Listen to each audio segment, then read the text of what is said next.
devices that emit radio waves or other acts that threaten the safety of the aircraft. 皆様お待たせいたしました。これより離陸します。シートベルトをもう一度ご仕込みください。またお持ち込みになりましたエコバッグやショルダーバッグなど小さなお手荷物は仕掛けではなくお膝の上か前などときました奥までしっかりご収納お願いいたします。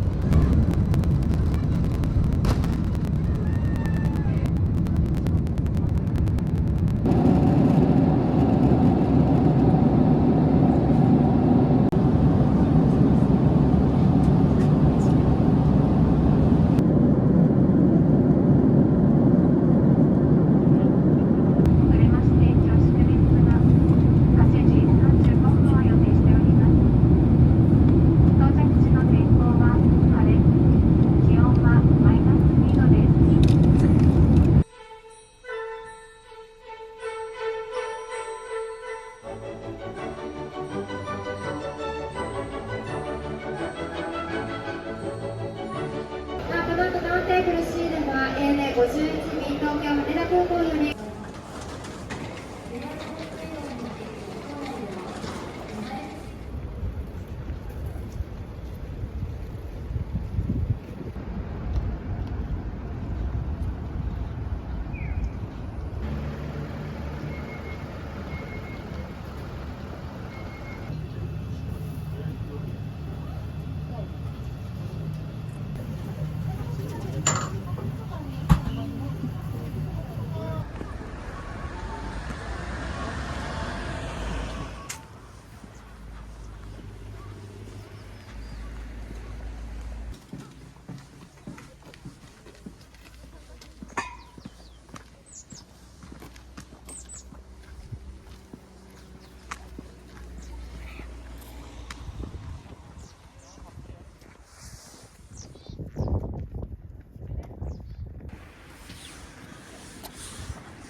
その時も支えて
成功です。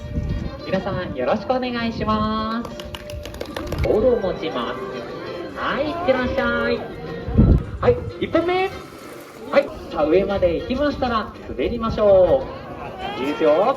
最後はじゃあ。大丈夫ですか？大丈夫そうですね。では行きますよ。せーの。それで、はいですよ。はいはいはい。はい、大成功です。続いてはこちら、浮島です。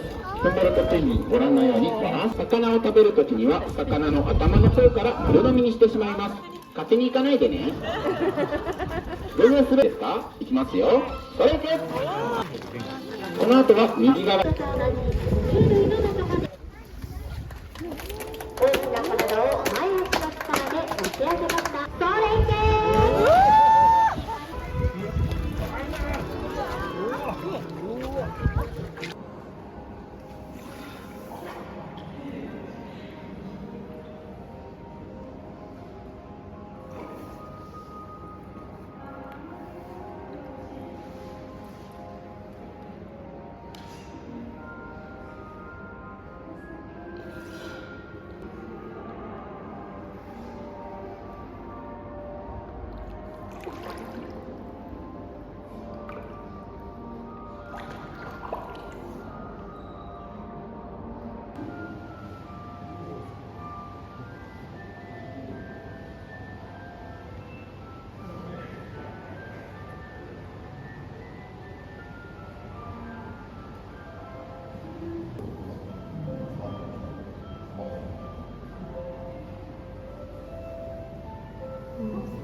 8番目お待ちのお客様、お待たせいたしました。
幸せの魔法。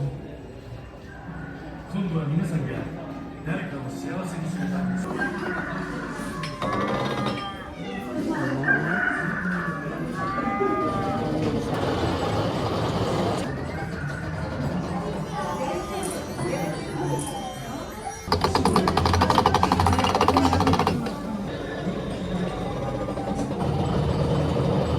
ングル社クッキーでホワイトチョコレートをサンドすれば手は汚れることなく美味しくいただくことができる。白い恋人が誕生したのです。最高のじわじわ3つの温度で丁寧に焼き上がることでサクサクとした食感と美しい焼き色がつきます。秘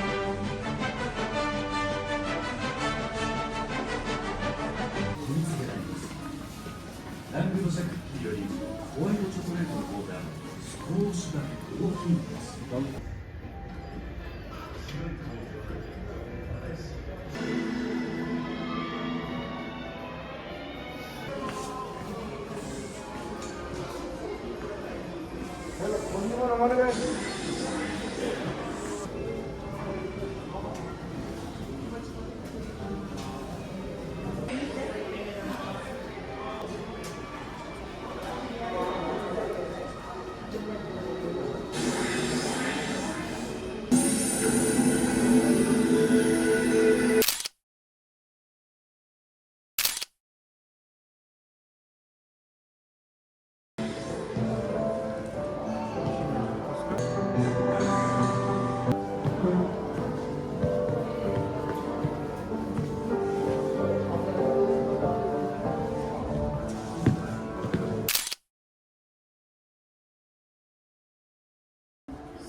チョコレートを愛しすぎた博士、ジュリアン・ダンディの石引きです。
ラッパ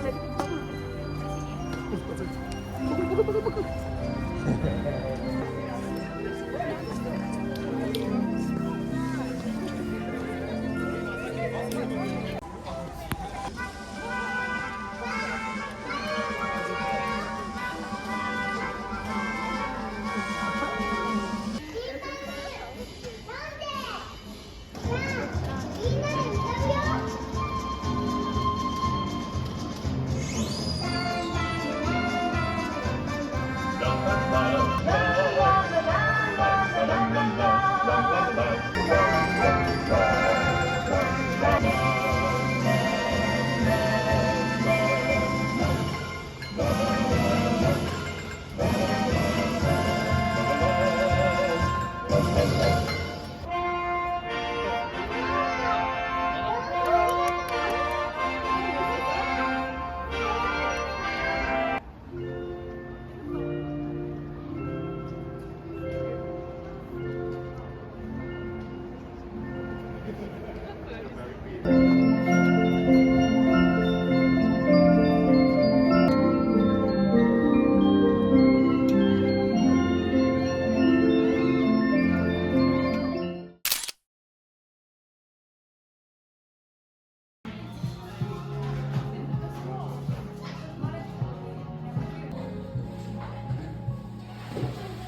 さ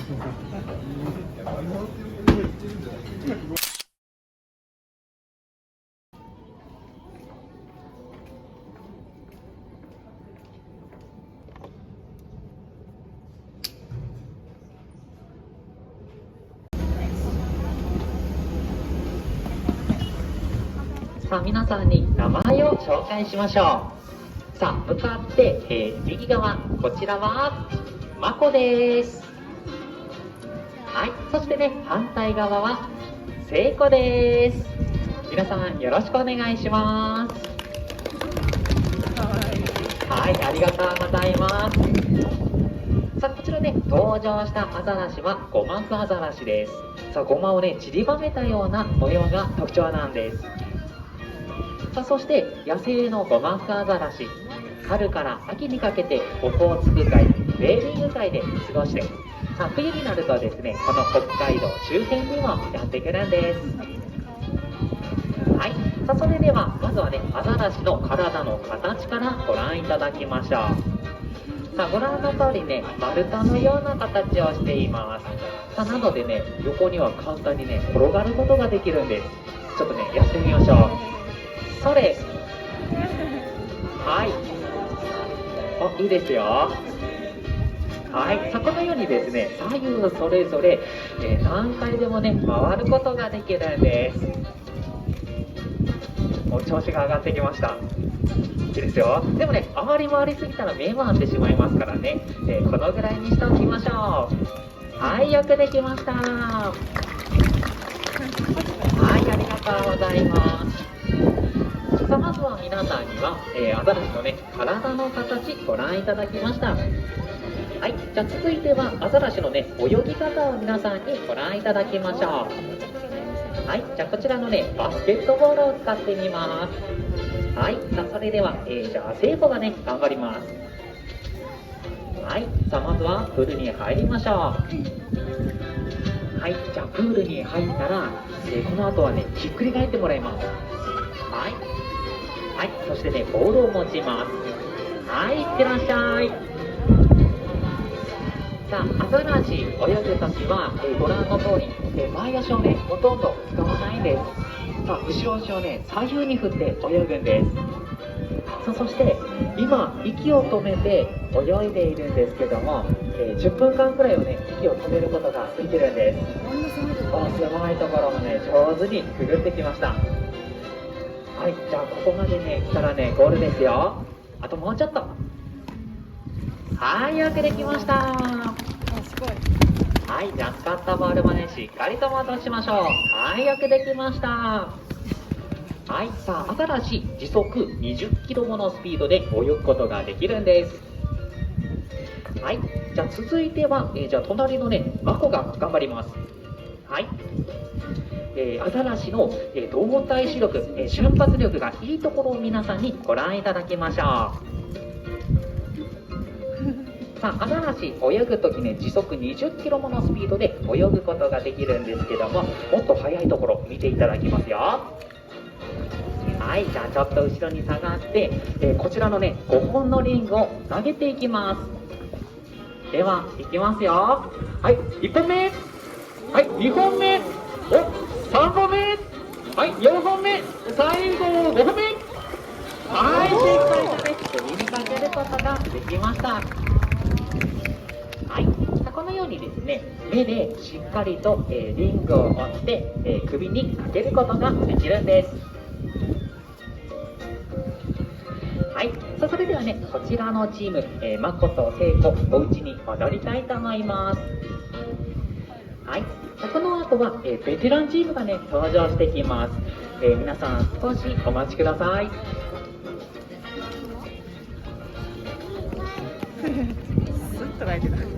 さあ皆さんから見て、私の後ろに見えるこちらの海、冬になるとですね野生のゴマフアザラシがやってくるんです。さあそして沖の方を見ていただくとお分かりいただけると思います。大きな、岩があります。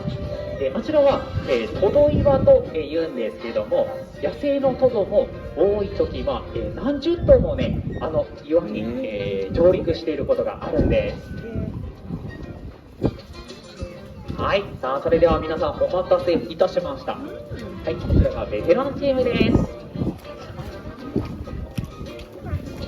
はい、さあこちらもね、皆さんに名前を紹介しましょう。さあ向かって右側、萌えです。さあそして反対側は、ジャイコです。はい、皆さんよろしくお願いします。はい、ありがとうございます。はい、さあそれではね、こちらのチームも、アザラシについてね、いろいろと、お話をしていきましょう。はい、さあまずはね、前足の器用なところをご覧いただきます。はい、さあアザラシの前足、とてもね、器用に動かすことができます。さあタコもね、食べることが、できるんですけども、タコを食べるときは、前足でね、しっかりと掴んで食いちぎって食べます。さあ本日はね、タコではないんですけども、こちらのリングを、持ってもらいましょう。はい、じゃあそれでは、じゃあ持ってるかな。こいいですね、持ってますよ。悪いですよ。はい、持ちました。じゃあこの後は、首にね、かけてみましょう。いきますよ。それ。はい、よくできました。はい、ありがとうございます。はい、さあこのように、器用にね、前足で物を持つことができるんです。さあそして、今ジャイコと萌えなんですけども、拍手のようなね動きをしていました。こちらです。はい、さあこれはですね、トレーニングをしたから、できるようになったんですけども、野生のアザラシもこのようなね動きをすることがあるんです。はい、じゃあどんな時にねするのかと言いますと、実はですね、怒っている時、威嚇をする時にね、することがあるんです。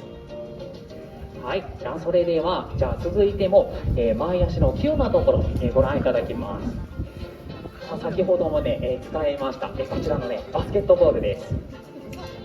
はい、じゃあそれでは、じゃあ萌えにね頑張ってもらいましょう。はい、じゃあこっちまで、移動してきて、はい、じゃあもう一度振り返りましょう。はい、さあそして私も距離を取って、このバスケットボールをですね、投げていきます。はい、じゃあそれではいきますよ。それ、おー、ナイスキャッチ。はい、ありがとうございます。はい、さあこのようにですね、丸いボールも、器用にね前足で掴むことができるんです。はい、さあそれではね、皆さんも、気になっていると思います。この後は後ろにある大きな滑り台、次はねこちらを滑ってみましょう。はい、さあここでは皆さんにはアザラシの移動の仕方をご覧いただきます。さあアザラシ、前に進むときは、このようにね体を弾ませて進んでいきます。はい、さあ登っていきました。さあ上まで行きましたら滑りましょう。いいですよ。最後はジャイコも、はい、よくできました。はい、ありがとうございます。さあ毛の生え方もですね、前から後ろに向かって生えているので、スムーズにね前には進むことができるんです。はい、さあそれではね、短い時間でしたけれども、以上でねアザラシショー終了いたします。最後までご覧いただきありがとうございました。さあこの後は、隣のプールで、ペンギンショーを行います。皆さんぜひご覧ください。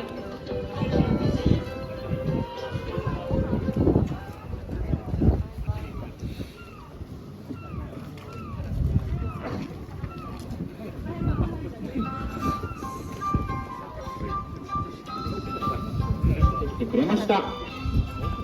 こちらのペンギンたち、種類はフンボルトペンギンと言います。さて皆様、ペンギンと言いますと寒い地域の生き物というイメージがあるのではないでしょうか。ちょっとカラスの餌はないのでね、向こうに行ってもらいますよ。さて、そんなイメージのあるフンボルトペンギンたちですが、実はですね、彼らは、チリやペルーといった比較的暖かい地域に暮らしているんです。そのためですね、北海道の冬の寒さは苦手なんです。冬になりますと、この建物の中でストーブをつけて飼育しているんです。今日はそんなフンボルトペンギンたちの運動能力が高いところを皆様に見ていただきましょう。それでは早速最初の種目です。最初はこちら、高さの低い飛び込み台です。ここではペンギンたちが私の指のサインでプールに飛び込みます。飛び込んだ後のペンギンの泳ぐ姿にもご注目です。ちょっとあんまりカラスの方近づくと取られちゃいますよ。大丈夫ですか？大丈夫ですか？大丈夫そうですね。では行きますよ。さて気を取り直しまして、こちらの種目いきます。まずはお魚を食べまして私の指のサインで飛び込みます。いいですか？いきますよ。せーの、それいけ。いかないんですか？じゃあね、お魚食べたらね、今度は本当に行きますからね。いいですか？あ、いいですね。丸飲みですね。落とさないでね。じゃあ代わりにあなた行きますか？あ、いらないですか？あ、いいですね。丸飲みですね。食べ終わったら行きますよ。ちょっと大きかったですか？代わりにあなた行きますか？行きますよ。せーの、それいけ。はい、大成功です。それではですね、泳いでいるペンギンたちご覧ください。ペンギンは鳥の仲間ですが、空を飛ぶことはできません。代わりに翼を羽ばたかせて水中を飛ぶように泳ぐことができます。そんなフンボルトペンギンたち、泳ぐ速さは時速16キロほどと言われています。これがどれくらいの速さかと言いますと、なんと水泳のオリンピック金メダリストの2倍くらいの速さで泳ぐことができるんです。それではせっかくなのでね、もう一度飛び込んでから次の種目いきますよ。お魚を食べましていきますよ。せーの、それいけ。はい、次の種目いきます。続いてはですね、こちらのシーソーです。さあ、誰がやりますか？誰でもいいですよ。誰ですか？お、いいですよ。はい、大成功です。たったこれだけの種目です。さて、フンボルトペンギンたち、体重は3キロから4キロほどあります。そんなに重たくないなと感じるかもしれませんが、あちらにいるカラスの体重は実は1キロ程度しかないんです。フンボルトペンギンはこう見えてカラスの 3,4 倍もの重さがあるんですね。さて、どうしてそんなに体が重たいのかと言いますと、フンボルトペンギンたち、自然界では海に潜って魚を取って暮らしています。そのためですね、彼らの体には大きな水圧がかかります。その水圧に耐えられるように体の骨や筋肉が丈夫にできているんです。それではですね、次の種目に行きますよ。続いてはこちらのハードルです。高さが低い方から10センチ、15センチ、20センチとなっています。フンボルトペンギンのジャンプ力ご覧いただきましょう。それではですね、一番低い10センチからいきますよ。さあ、誰が行きますか？誰でもいいですよ。あなた行きますか？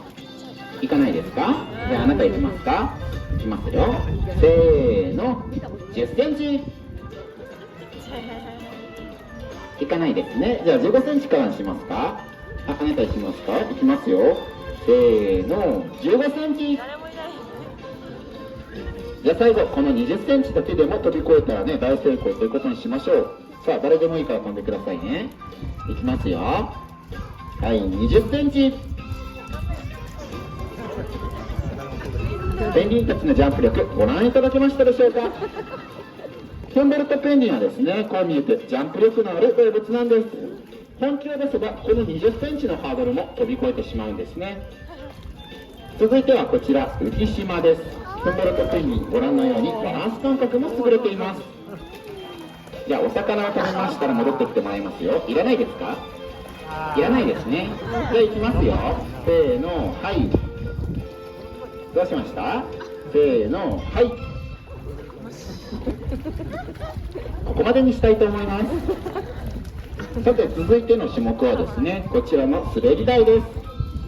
まずはですね、滑り台を登ってくるところから始めましょう。さあ、階段の方に行きますよ。さあ、誰が登ってきますか？お、いいですよ。じゃあね、そのまま一番上まで行きましょう。さて、一番上まで来たので、ここでお魚を食べます。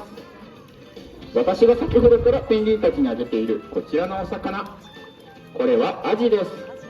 小樽水族館ではフンボルトペンギンにこのアジとイカナゴという2種類の魚をあげています。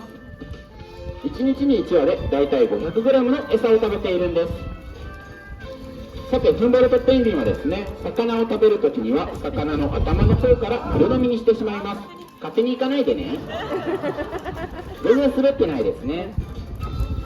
さて、今全く滑らずに歩いていきましたが、これにはですね、ペンギンたちの足に秘密があるんです。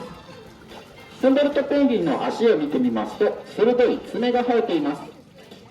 この爪がペンギンたちが滑りやすいところを歩いた時に滑らないようにするための滑り止めの役割を果たしているんです。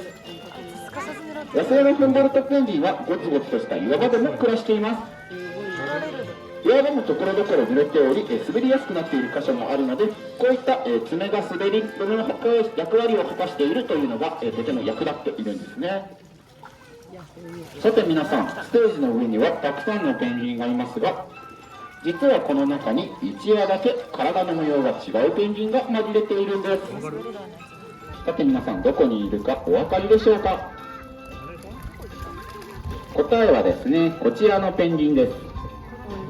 ちょっと分かりにくいかもしれませんが、顔のあたりの模様がですね、他のペンギンたちと比べると黒と白がそこまではっきりしていないんですね。さて、あの1羽だけどうして体の模様が違うのかと言いますと、実はこちらにいるペンギン、今年の2月に生まれたまだ子供のペンギンなんです。フンボルトペンギンは生まれてから1年間の間は大人とは違う模様をしているんです。ちなみにですね、フンボルトペンギン生まれた当時は 80g ほどしか体重がありません。ちょうど片手に乗るようなサイズなんですね。それが餌を食べて大きくなり、3ヶ月ほどで現在の体の大きさと同じくらいの大きさになるんです。それでは続いてが最後の種目です。最後はこちら、高さ 1m の飛び込み台です。フンボルトペンギンの豪快なジャンプをご覧いただきましょう。それではお魚を食べたら指のサインでいきますよ。ちょっと大きかったですか？これはどうですか？じゃあそれ食べ終わったらいきますよ。あんまり下がると後ろ向きに落ちちゃいますよ。いいですか？いきますよ。それではい大成功です。それでは最後の種目も終わったので集合してショーを終了します。さあみんな集合。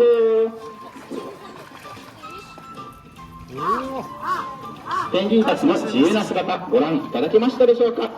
以上でペンギンのショーを終了します。最後までご覧いただきまして誠にありがとうございました。この後は右側一番奥にございますトドショープールにてトドのショーを行います。ぜひそちらもご覧ください。ありがとうございました。シ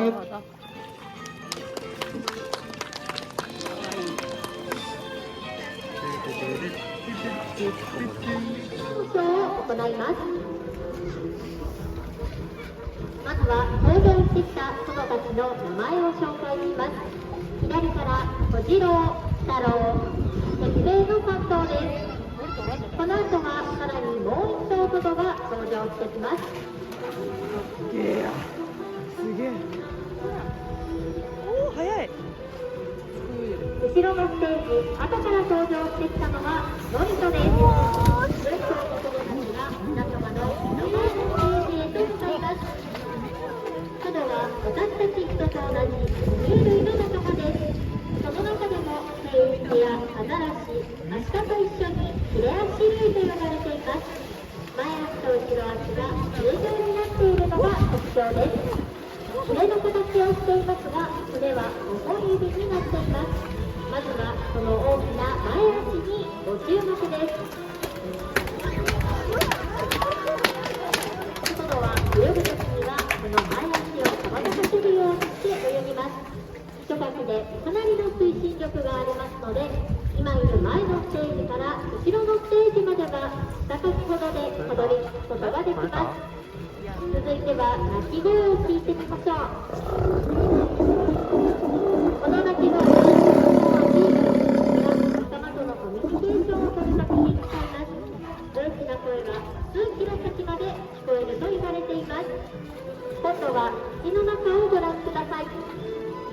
間の歯が生えています。トドの歯は全部で34本あります。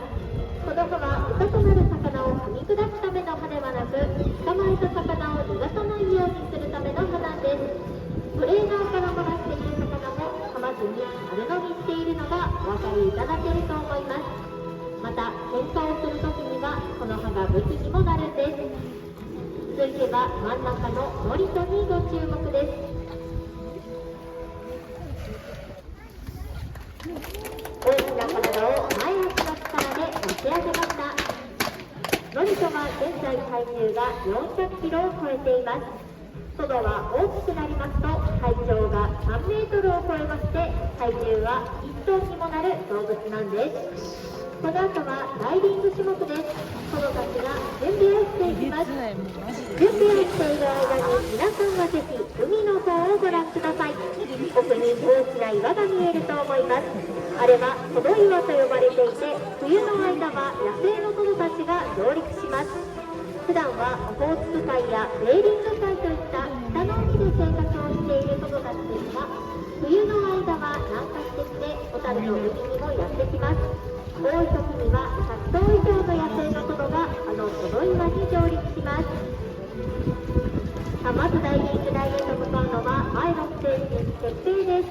設定はダイビング台左側の岩場から登っていきます。トド本来の力強さをご覧いただきましょう。そっち？マジで？彼は岩場でも生活をしているトドたちに前足を使って器用に登っていきます。反対側からは他のトドたちもダイビング台へと登っていきました。それぞれの位置へと着きましたら、4頭土を合わせていきましょう。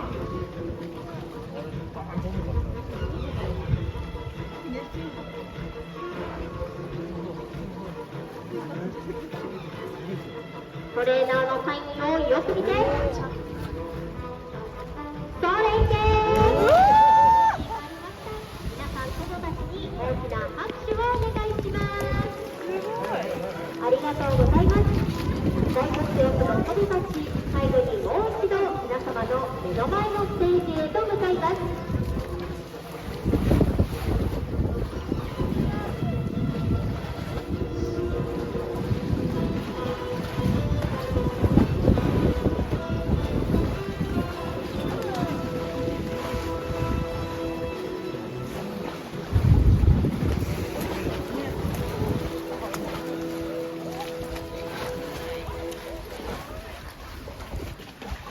最後は4頭揃っての逆立ちです。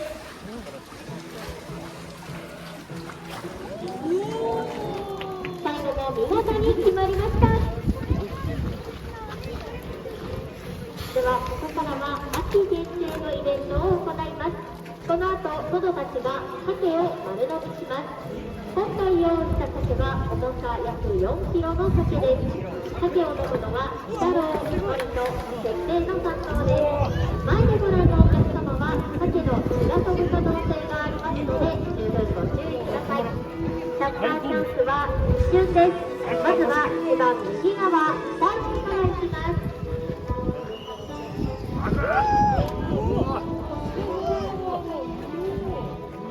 続いて真ん中、ノリと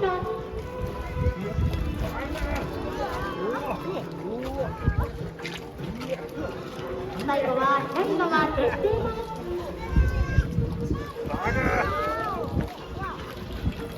大きな鮭をあっという間に飲み込んでしまいました。以上でこの放送を終了いたします。最後までご覧いただきまして誠にありがとうございました。鮭丸飲みすごいな。みんなよく食べるな。鮭丸飲み。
順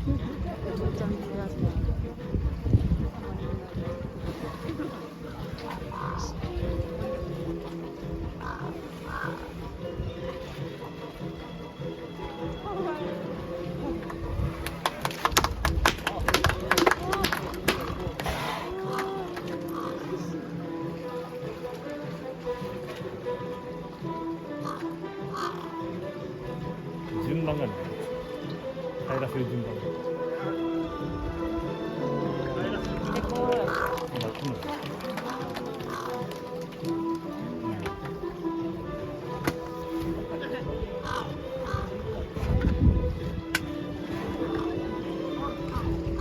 いたいたいた。